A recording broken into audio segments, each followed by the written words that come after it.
So Diana, welcome and thank you for agreeing to do this interview. It's my pleasure to talk to you again. So, I was trying to get that grasp of the new normal and what we think about and what we mean when we talk about the new normal, right? Because we've had all of this crisis and we were all talking about when this is over, Mm, what are we going to go back to? yes. So, because you and I would ask you to introduce you a little bit and tell people who you are, what you do, and where you are right now, Hmm. and what happened once you started your new normal. Yes.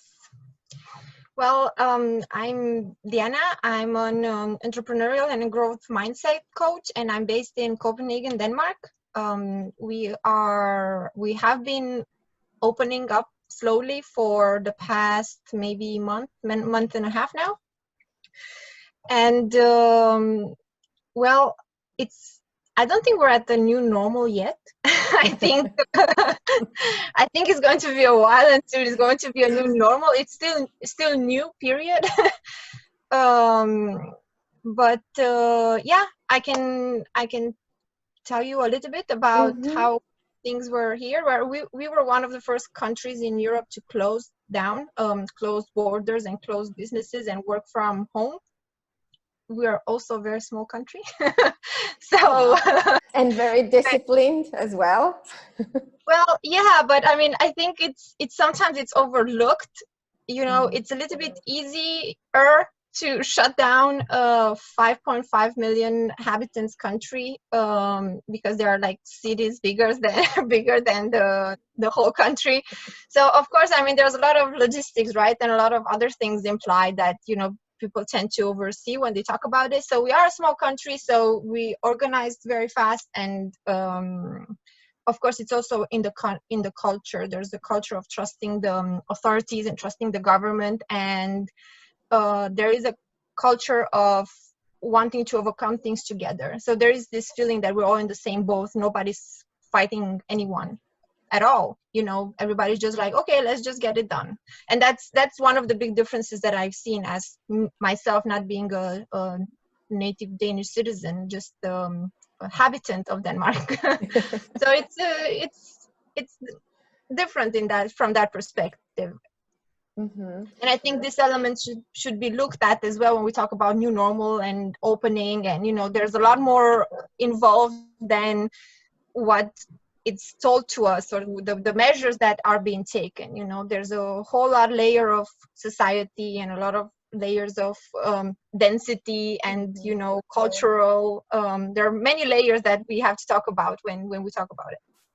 So, and I'm glad that you mentioned that, because that gives us a measure of what happens and what you can do, the things that you can do in a small country compared to a bigger country maybe, or in a country that is more compliant to what authorities decide compared Mm, to other countries or other cultures where this doesn't happen so easily. So from a cultural perspective, mm.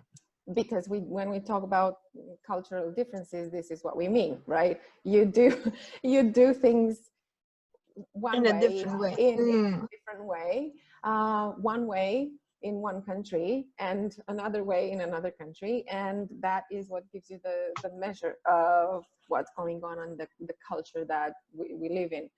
So Yes. I wanted to ask you, okay, you started to get back to new, as you said, not normal, Mm-hmm. and I liked it. I like it. It's just getting back to new Mm. is almost like Back to the Future. It reminds me of that title. So Yes. you started to get back to new a month ago. So how was that transition going for you? And you're an entrepreneur. You were used to working from home. you worked at home together with your family during this crisis, and then things started to open up. And how was that for you? Well, you know, it's funny because you build these expectations. We all build these expectations of how it would be during the when they will start opening up, and you think like you can't wait to jump on and see your friends, and you know, you can't wait to get your kids to kindergarten or whatever. You know, you just kind of, you think that that's what you're going to do once the doors open, you know. And it was very surprising to me that that was not the case at all, at least not for us. We've actually waited 2 weeks before we decided to take the kids back because we were playing it safe. You know, we wanted to make sure that there is no outbreak because there was no precedent. So of course they were opening up for the small kids to go to institution, to kindergarten, and to primary school, because they were less what was it, in the group that they would be less affected in. But still, you know, it felt like you didn't really want to experiment with your own kids. I don't know, we had that feeling, you know. And I know it's very personal because we had a lot of friends who were like, no, I'm doing this, you know, I'm taking my kids, this is going to be fine, I need to get back to a sense of normality in my life. And I think both positions are perfectly normal, and you know, like, you can argue for both sides because it's such a personal thing. So I thought that was very funny. And as well as the social side, I really thought that we'll be, you know, starting getting out and having coffees again. And I don't know, it's been very gradual, you know. It at least for us, for me and my family and the friends that we know, it wasn't that boom of, okay, let's go. Or maybe also because we didn't really have where to go out to because the restaurants were closed, Right. and the cafes were closed, you know. So maybe that was why, I don't know.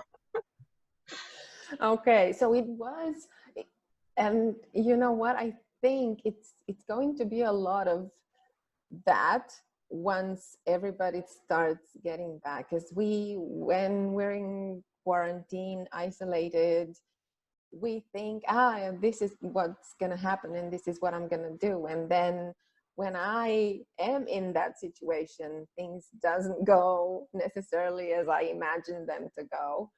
Would you say that it's also a little bit of, still a little bit of fear mixed with anxiety, or mixed with whatever other feelings and emotions and struggles, emotional struggles we've had, that makes us a little bit more hesitant, a little bit more aware of what we can do, what we want to do, what we don't want to do?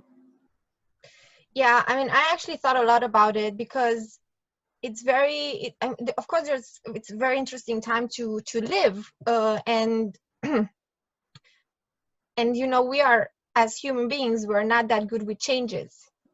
But this is not even a change yet. I mean, there is like small changes, but you know, the change hasn't materialized yet. So we are constantly in the unknown, meaning that we're constantly not feeling safe. You know, I'm not saying that, you know, you live with the fear of getting the virus. It's just, it's this feeling of insecurity that you have constantly. And I'm very aware that I'm talking from a very privileged position. Nobody in my family or my immediate family got affected. Nobody from my friends have had any kind of health problems due to this. I also live in a country that I can feel safe being at home. I know that my kids are very much looked after. So I know that I'm maybe I don't know, my perspective is it is what it is, and I'm aware of it. I just want to say it. But there is an element of insecurity and of fear, even so, because your life is not the life that you've been living in March, and that's just 3 months ago. And you know for a fact that it won't be the same again. You know, the economy is going a bit down, you know, like all sorts of small things. You know, you go to the supermarkets, yes, they're stocked and everything, but you know, there's this avoidance among people. You know, you look at each other and you're like, yes, we're not going to cross paths. You know, it's like there's this little element in your daily life that it's giving you an indication that things are not really comfortable or set. You know, so yeah, I mean, of course there is anxiety, and I think there will be anxiety. Right now, we're just in the middle of it. We are not suffering the consequences of it yet, you know, and I think that's another element of anxiety that's going to add to it later on, maybe next year. Yeah, it will come with time, and it probably will very much depend on how we create the new, of how we continue to create the new every single day, because that's what we're doing. As you said, it's in small steps. It doesn't have to be anything big. I mean, the change was big and sudden anyway, but the change of scenery, and now we're creating the new in small incremental steps. So I think if you look around, you see the new with people wearing masks, with people keeping distance, with lining up in front of the grocery store so you're able to get in, things that didn't exist before. I was talking to a class in one of the courses about workplace communication, and we're discussing body language, we're discussing handshakes, and we were discussing handshakes and thinking and wondering about when will the handshake be back. And talking about it, the new handshake is with your elbow, right? Yeah. Exactly. So we're changing, and these are going to be, again, these are going to be habits that we're implementing as we go, and we don't even realize that we're doing that. Or people say in their Zoom meetings, in their virtual meetings, as they come into a meeting or saying goodbye, we started to wave, which didn't happen before. It was before we had virtual meetings, it was business, it was serious, it was, you would say hello, you would say goodbye. Now we wave, or we say thank you like that, or we do this, and it's like even Zoom implemented some of the emojis with thumbs up and clapping. So we're gonna see a whole range of body language, emoticons, and expressing ourselves differently. But I think we'll always find a way to express ourselves. Yes, absolutely, absolutely. And it's something that you said at the beginning, that it's us that's creating the new, and what we're creating what the normal will be. And that's true, because there's also the important difference between us, the government deciding to lock down, and us following some measures that were imposed on us. You know, you could agree or disagree, whatever, you had to follow them. But now as they open, it kind of the responsibility gets to the individual, you know. So you decide how social will you be, you decide when are you going to take your kids to school, you decide how you're going to, you know, act in the opening, you know, in the opening process. And that's a certain beauty to it, but also there's a certain responsibility, and of course with that a certain anxiety as well, you know. True. Because then you have to make decisions, you know. It's not like, oh, you have to stay home because you have to be safe, and you're like, okay, I'm staying at home, I have to be safe. No, now it's about, you have to decide, is it safe for you to go to that party? Is it safe for you to, you know? So now it's up to you to decide. So I think we're going to get very creative in our decisions from now on. Yeah, I think we already got very creative. We've seen a lot of creative displays ever since this crisis started. And this is what a crisis does, right? Because when we adapt, we have to be creative. That's adaptation is all about creativity. So Absolutely. I wanted to ask you, because we were talking about work and home, and actually this whole interview series, I called it HomeWork. Yes. Because it's gonna be around for a while, and because we are going to have to try to keep a balance between home and work. I don't like to call it work-life balance, because we're actually very much alive at work as well. Life happens at work as well. And as we work from home, and a lot of us will still be working from home for a longer period of time now, it's gonna be a lot of home and work.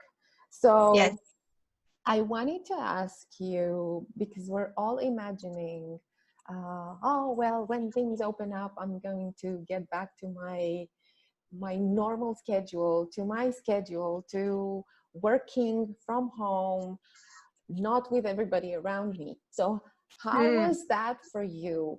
Did you find that you were able to get back into your normal schedule, or were there things that you missed from when you were all together at home?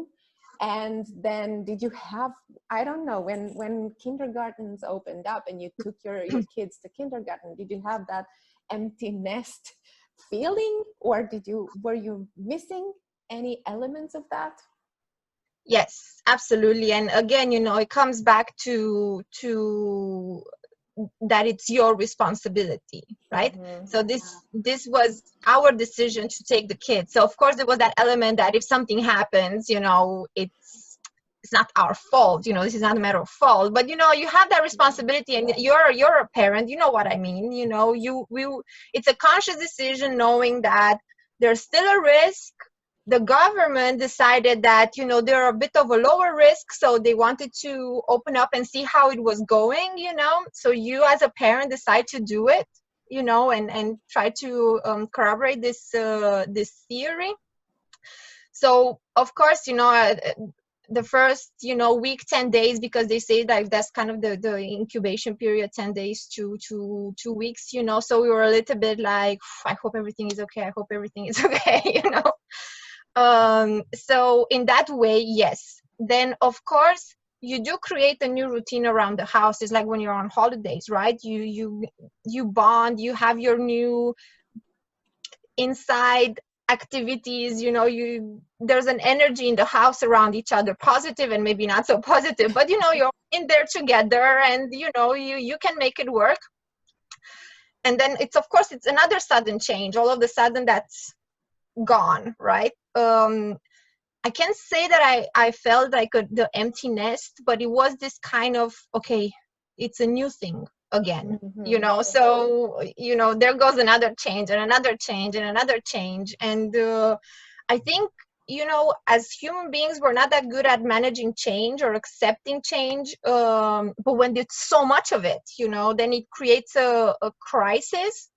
And I think this is something that a lot of people who are still or waiting for the opening up, I think they should consider, because my expectations were so wrong.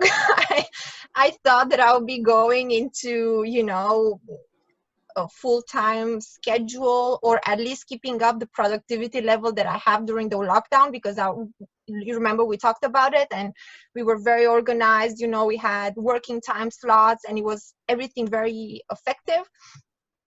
And then all of a sudden you get freedom. And that's not good, because the same with creativity comes out from restrictions. Like organization and productivity also comes from some constraints that you Right. have to apply time management techniques. When you have all the time in the world, you don't need time management. So Or you do, but something how else do going you on. manage all the time in the world, right? Exactly, you don't need to, you have it, so you just do things. Yes. So, and I think another thing is that we don't realize that the energy and the physical and psychological demand that it was for everyone, but I want to throw in there special parents with small kids, to be in a work life situation with everything together and make it work. You were in this how do you call it, in this performance Yeah. state, constant performance state. You couldn't drop a ball because everything would burst into flames, so you keep going. And when all that stopped, I had the expectation to work as usual. And that Mm-hmm. didn't happen. You know, all of a sudden, I didn't understand why I was so tired. You know, I didn't understand why I couldn't keep up to at least the same things that I used to do during the lockdown, which of course was much reduced than before the lockdown. And so I started looking into it, and I realized that, you know, we tend to, because we're so used to machines and technology and computers these days and the phone, you know, so we think that, you know, we're just going to sleep and our battery is going to be recharged, and then the next day we can perform until our battery goes down, and then we recharge, and then we perform until our battery goes down. And yes, the reality is different. You know, we're still human. And there, because everybody talked about this need of being productive and going back to normal and going back to normal, we all felt the responsibility to go back to a certain normal. Mm-hmm. But we're not coming from a normal either, so we cannot, you know, we need a transition phase Yeah. as Yeah. well, and nobody talked about it, so I think it caught a lot of us by surprise. Mm-hmm. Yeah, because and I think you're absolutely right, and I'm so happy that you mentioned that, because we haven't had the time to actually acknowledge what's going on, and not what's Mm, going on around us, but what's going on within us. I think, yes. and how we perceived all of this, and just letting each other know. And this is one of the things that I see in the teams that I work with as well, is just sit down and let each other know what's going on, Mm, how, what my perspective is, how I went through this, how today is for me. Is it that, I don't know, do I feel like I'm productive? Am I a little bit mm, disappointed? Am I a little bit anxious? Am I a little bit nervous? Am I frustrated? how how mm, is that going for you, and how is that going for me? And creating that space where we can have this conversation, and where absolutely. then expectations are aligned with what is actually going on, one day Yes. at a time. Because we didn't have time. We went from sudden crisis to then, okay, we're all in this together, and let's help each other, and it was that boom. And then Mm, it started to level down, and we were thinking, okay, so now what? And then yes. now that things start opening up, so now what? And we Yes. haven't had time to actually think about what is going on, how am I in this whole picture, Mm, yes. and what can I do? Because as you said, I then expect, oh wow, once things start opening up, I'm going to do this, and it's going to be like this, and it's going to be like that. And it's not necessarily, because nobody knows, nobody holds the key Mm-mm. to No. knowing, oh, this is how it's going to be, and this is how we're going to work, and this is the new normal is like this. Take it. Exactly, and it will fall a lot on you. And then, of course, you come already from a very mixed perspective, fear infused place, you know. So, of course, and another thing I want to add to there, very tired because you are, you know, you didn't have your normal life. You kind of trying to keep your life together right now, right? You're really, Yeah. you know, claws in, teeth in, you know, it's like I don't want to, you know, let it go. And that's also exhausting.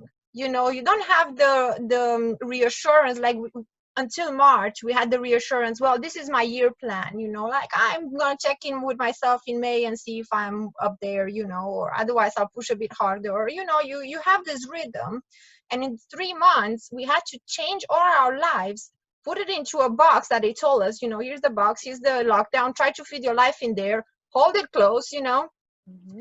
And then that's tiring, you know, it's tiring to put it in, it's tiring to hold into it, and then they say, okay, now open it, you know, and then you figure out where each piece goes, you know. So there are all these elements that, you know, they're really much harder to do than we think, Yeah. because we talk about the situation in theory, you know, we said, yes, yes, they locked us down, yes, yes, you know, we have to continue being productive, yes, Mm-hmm. yes, we have to create a new normal, yes, yes, this is how the future would look like, yes, yes, but we're also human, you know. And it will come to a point that we are going to have to just stop, and that's fine. What I wanted to say with that is that it's very important for people to acknowledge that you will need to stop, and it's okay that you need to stop, you know. And that's something that I talked about productivity with somebody I coached recently, because we have this guilt, you know, the days that we don't do something,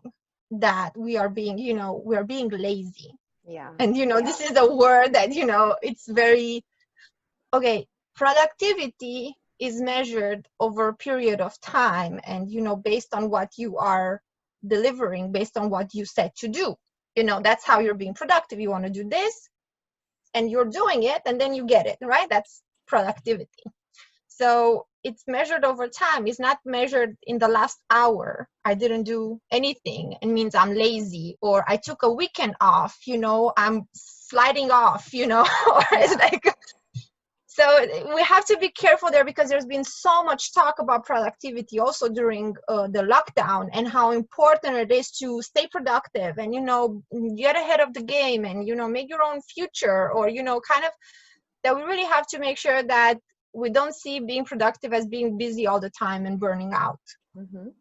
And you know how it is. We're actually productive for 5 hours a day. That's the max time that we're productive. The rest of the time we're productive differently, or we're productive, right? I mean, productive with a focus, right? I want to be, I want to create something. I want to come up with content. I want to I want to feel like I've done something that's meaningful for me that day. But the meaningful part can be for work. The meaningful part can be for home.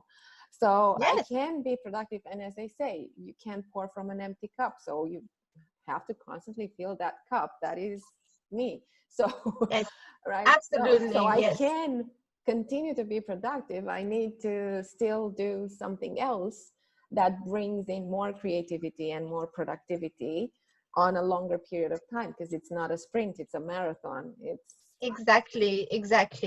That's a very good point that you made there. You know, it's a long-term thing. Yeah. And I'm investing. I'm investing in myself, and we all are, one way or another. So that's it's good to mention that, you know, pause and stop is good, because that means that you're recharging the battery, as you just mentioned, right? So if you think about that, there are different ways in which we can do that, and that's okay, and it's normal. I wanted to ask you, what is the first thing that you did when things opened up? And was there, first of all, anything that you wanted to do or thinking of doing? And what was it after all? Was it the same thing you imagined you would be doing, or was it something different? You know, kind of, actually. I mean, I didn't long for something in particular as such, but I found myself, after they started opening the clothes, that I took a walk, and then I strategically took a walk that would lead me to the center, you know. Then I strategically walk in front of a store that I like, and then I just wanted to look a little bit inside, you know, and then I ended up buying something, and I was like, well, it wasn't surprising looking back. I was like, I don't think any of these decisions were random, you know. I think when I left the house, I knew exactly what I was doing. But yeah, I found myself going shopping, and I thought, well, that's not surprising at all. Of course you went shopping. Like, that's what I do. So yeah, that's what I did first thing. Okay. Diana, thank you so much for being part of this series and for sharing your experience with going back to new and creating the new as we go each day. So I wish you all the best in your business and in creating the new future. Thank you so much, and thank you for having me. And I look forward to hear how things will be for you in Canada once you start opening up as well. I'll definitely share that. Great. Thank you, Roxana. Bye. Bye.